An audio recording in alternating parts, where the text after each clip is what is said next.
સુરતથી સમાચાર સુરતના પૂણા ગામમાં રહેણાંક બાંધકામમાં કમર્શિયલ બાંધકામને લઈને સ્થાનિકોએ વિરોધ કર્યો। વરાછા ઝોન પર સ્થાનિકોએ ધરણા કરી વિરોધ દર્શાવ્યો। અનેક વખત કમર્શિયલ બાંધકામને લઈ સ્થાનિકોએ ઝોન કચેરીમાં રજૂઆત કરી હતી, છતાં અત્યાર સુધી કોઈ નિરાકરણ ન આવતા સ્થાનિકો આજે વરાછા ઝોન કચેરીએ પહોંચ્યા। સ્થાનિકોએ પાલિકાના અધિકારીઓને ડિમોલિશન ન કરવા માટે ભલામણ કરાઈ હોવાનો આરોપ લગાવ્યો હતો। એટલું જ નહીં, મોટા ગજાના વ્યક્તિએ 3 કરોડમાં સેટિંગ કર્યાનો પણ સ્થાનિકોએ આરોપ લગાવ્યો।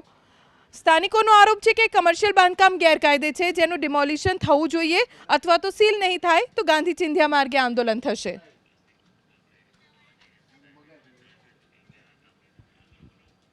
મહીસાગર જિલ્લાની લુણાવાડા નગરપાલિકા કે જ્યાં અરજદારોએ જન્મના દાખલા માટે લાંબી લાઈન લગાવી। વિદ્યાર્થીઓના આધાર કાર્ડ અપડેટમાં સતત ક્વેરી આવતી હોવાના કારણે સુધારા માટે લોકોની લાઈન લાગી। લુણાવાડા નગરપાલિકા પર રોજના 150 જેટલા જન્મના દાખલાઓમાં સુધારો થઈ રહ્યો છે, જેથી નગરપાલિકાના કર્મચારીઓ પર કામનું ભારણ વધી ગયું છે। જિલ્લાનું મુખ્ય મથક હોવાથી મોટાભાગની હોસ્પિટલ્સ પણ અહીંયા છે, જેથી જન્મના દાખલા વધુ સંખ્યામાં નીકળતા હતા। અપાર આધાર કાર્ડની કામગીરીમાં અપડેટ ન થતું હોવાના કારણે આધાર કાર્ડમાં પણ સુધારો નથી થતો, જન્મના દાખલામાં પણ સુધારો કરવો પડે છે।